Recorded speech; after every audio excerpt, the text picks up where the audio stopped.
vocês devem ter percebido aqui que teve uma troca. A Luciana, que estava aqui esperando, né? Assim, a gente estava torcendo para a Marlene chegar. Marlene chegou. A Marlene Nunes Ferreira, ela é formada em Pedagogia pela UERJ, com especialização em mestrado em Educação, analista de Educação da Firjan SESI para Educação Infantil e Fundamental 1. A gente está nesse formato aqui de mais informal, né? Mas a gente tem um tempo, né, para cada um. A gente já teve uma apresentação aqui do Adolfo falando sobre o ensino híbrido e BNCC, a Mariana falando sobre educação para informação e mundo conectado.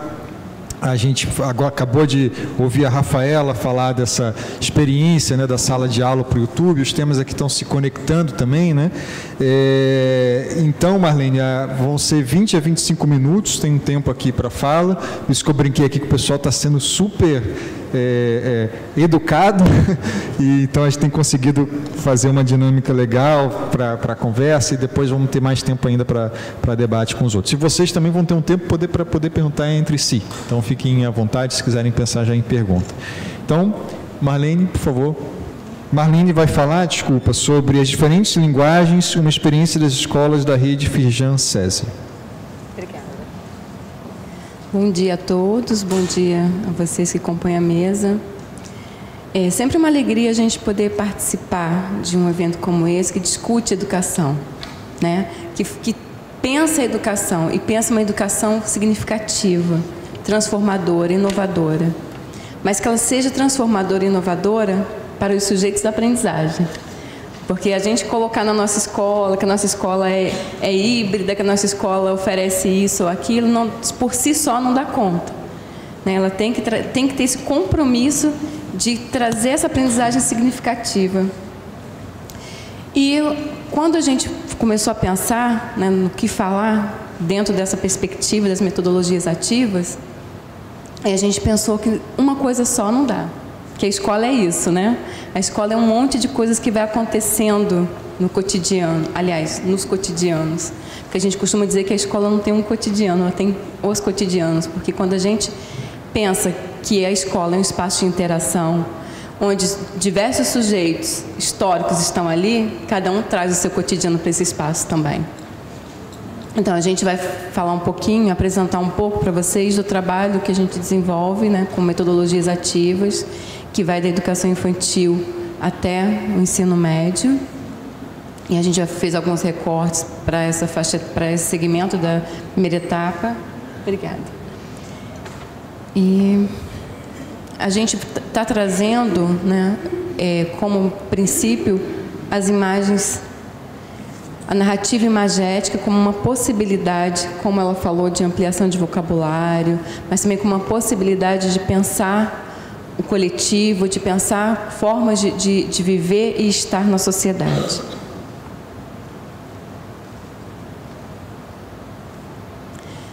E a gente começa abrindo a nossa apresentação com esse pensamento, né, onde o autor diz que aprendemos o que nos interessa, o que encontra ressonância íntima, o que está próximo do estágio do desenvolvimento em que nos encontramos.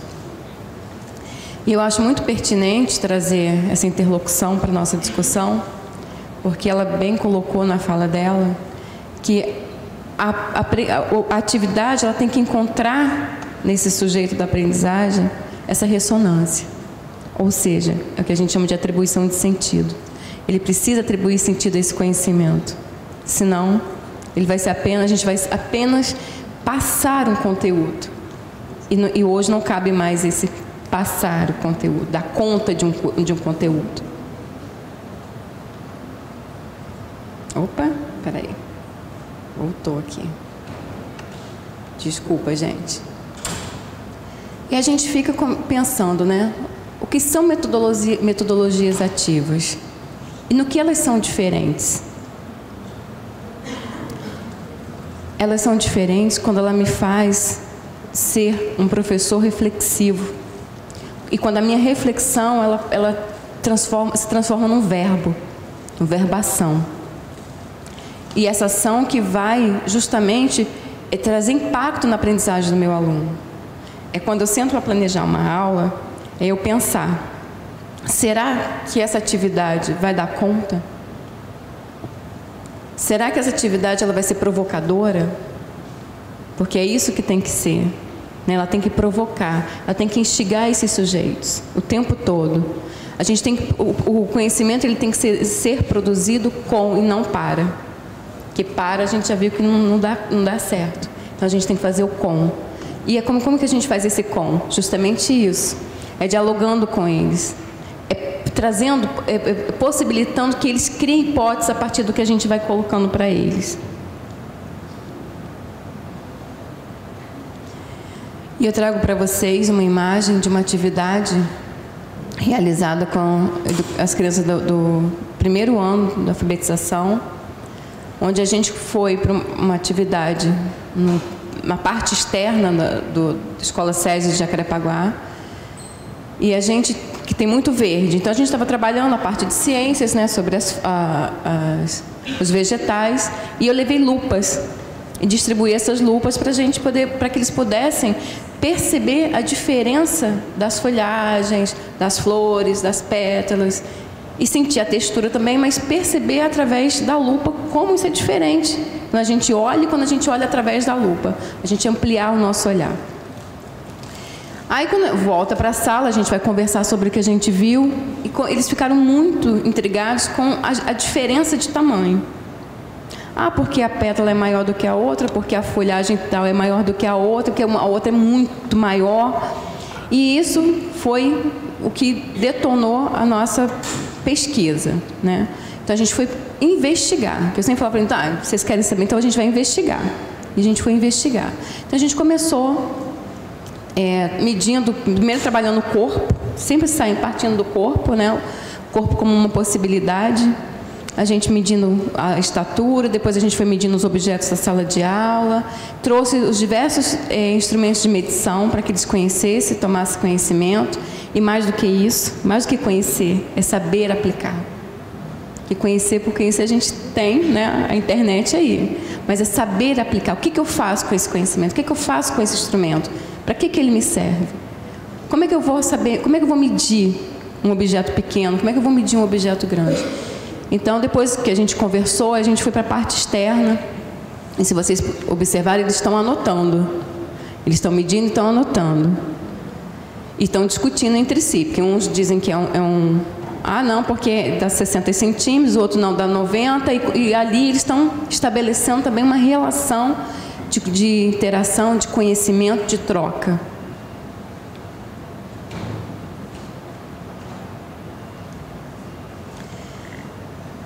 A prática pedagógica, muitas vezes, ela nos questiona muito. Nós somos muito questionadores, nós professores.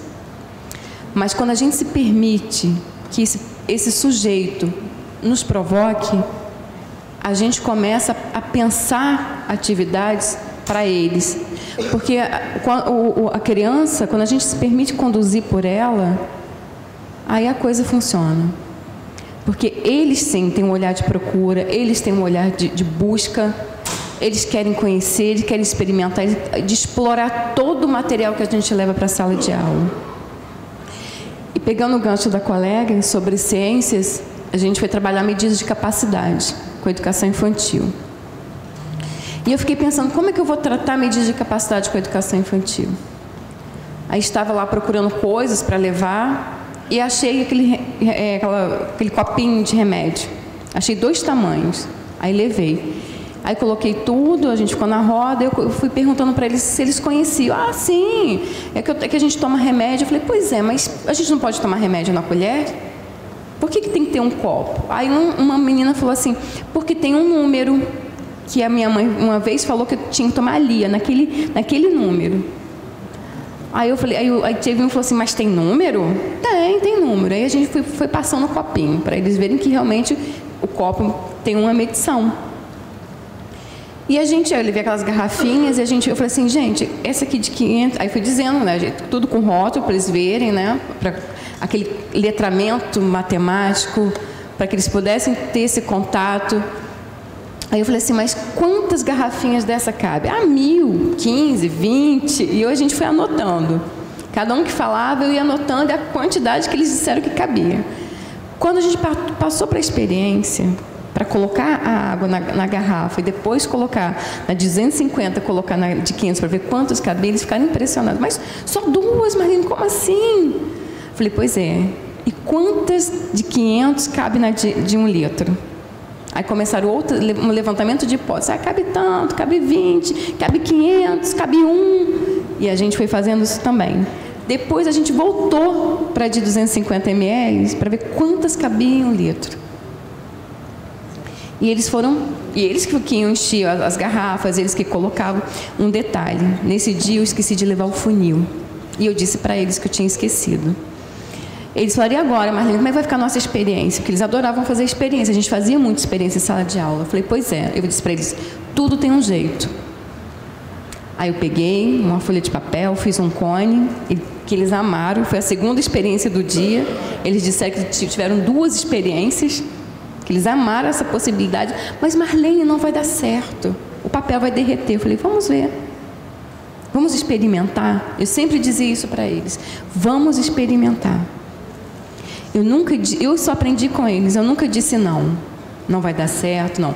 Sempre vamos experimentar, porque eu não posso dizer do meu lugar de experiência.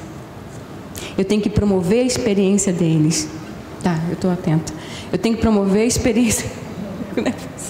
Eu tenho que promover a experiência deles. Que se eu falo do meu lugar de experiência, eu vou comprometer o que a gente chama dos campos de experiência que a BNCC tanto traz e que ela garante agora. Ela garante essa possibilidade que a criança tem de descobrir. E descobrir como? Atribuindo significado, sabendo relacionar com o cotidiano, sabendo aplicar esses conceitos à questão em si. Agora, quando a gente prepara uma atividade dentro dessa perspectiva das metodologias ativas, algumas questões têm que nos permear. O que ensinar? Para que ensinar? Quem ensinar? E como ensinar?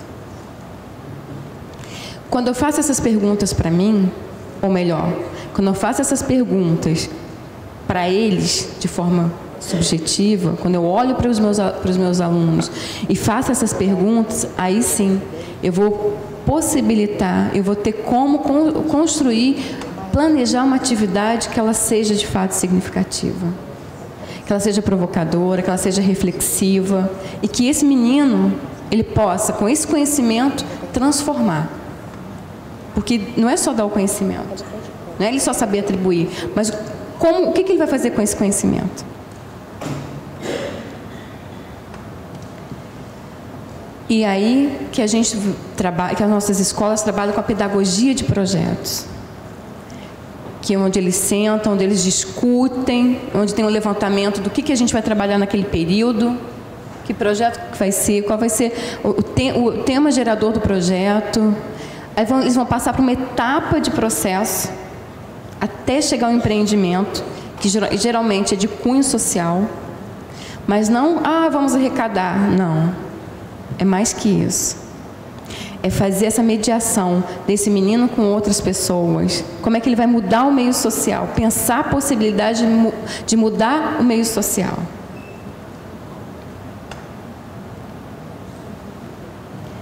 E um dos projetos que eu trago para vocês, para compartilhar, que foi Que Cidadão Queremos Formar no Mundo Globalizado. Essa foi uma atividade de rede que toda a rede trabalhou, que são 14 escolas, né, aqui no Rio de Janeiro, Rio e Grande Rio, também tem no interior, então é uma rede grande. E essa foi um tema que permeou toda a rede trabalhou com essa temática. Então, a partir da temática abordada do livro Eu Tenho o Direito de Ser Criança, ou seja, a gente trabalhou a literatura, a leitura literária, porque o objeto livro ele traz tanto o texto quanto o texto imagético. São 2 textos, porque são 2 narrativas que uma necessariamente não vai dar conflito com a outra, pelo contrário, cada uma na sua linguagem ela vai comunicar.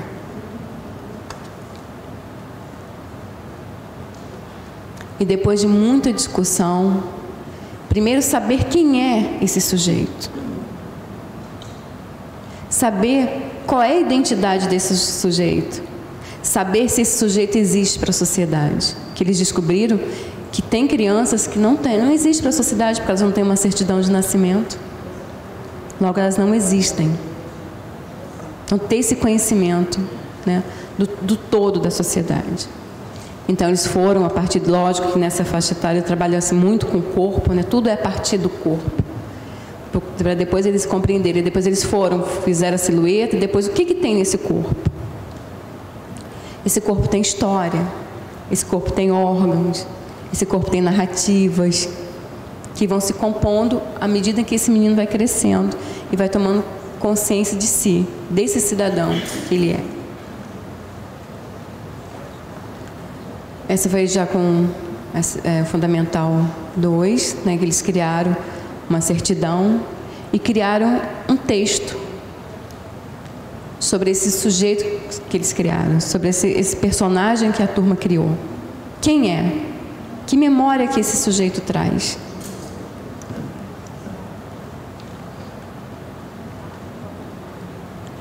Mas a gente precisa avaliar. Mesmo sendo uma atividade inovadora, que a gente vai estar trazendo para a nossa sala de aula, a gente precisa avaliar. Porque avaliar é importante. Porque quando eu avalio, eu não estou avaliando só o menino, eu estou avaliando a mim. Enquanto pessoa, mediadora desse conhecimento. E isso é muito bacana, porque no próximo projeto, eu já tenho um termômetro, eu tenho dados e fatos para eu pensar uma atividade diferenciada, ver o que funcionou nessa atividade, o que não funcionou também é importante. Eu sempre dizia para eles falavam, eu errei, né, Marlene? Eu falei, não existe erro, existe processo. O erro não existe o erro como fim em si, mas existe o erro como esse processo, como essa possibilidade da gente aprender, que a gente está no caminho. Então a rede trabalha com avaliação processual, né? De que forma?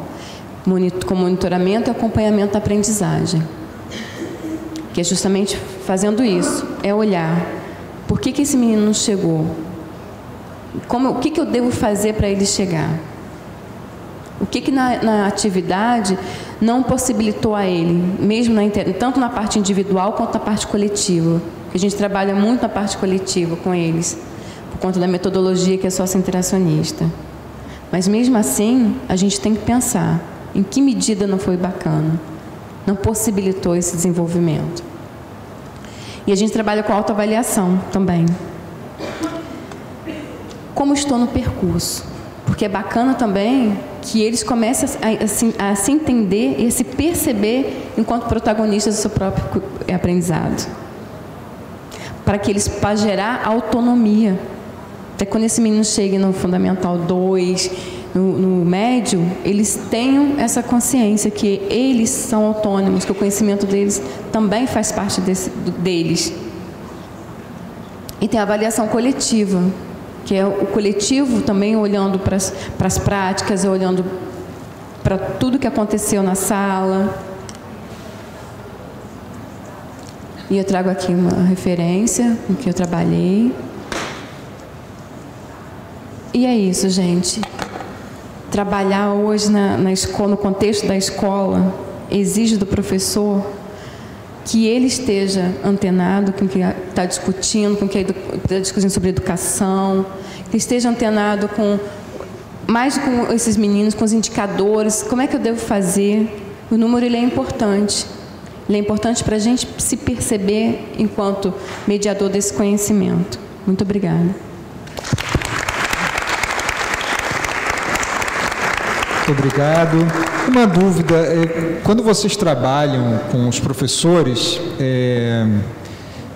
que tipo de resistência, é que tem tanta resistência, mas assim, vocês percebem mais uma resistência à questão, uma cultura, ou é uma resistência de falta de formação, ou as duas coisas combinadas? Quando vocês querem inovar e vocês muitas vezes têm que enfrentar resistência de professores, se é que vocês enfrentam, essa é também uma pergunta. Como é que vocês convencem ou trabalham para superar isso? Sempre tem a resistência, mas aí a gente vai para a discussão. Todo mês eles têm um encontro pedagógico. E nesses encontros pedagógicos a gente discute essas questões. Como que a gente vai trabalhar? Por que a gente vai trabalhar? Por que a gente vai adotar essa ou aquela metodologia? E a gente vai desconstruindo, porque educação também é isso. É desconstruir para a gente reconstruir. E a gente vai fazendo dessa forma. Conversando, trazendo conhecimento, trazendo os autores para a gente discutir em sala de aula, com esses professores, com esses alunos também.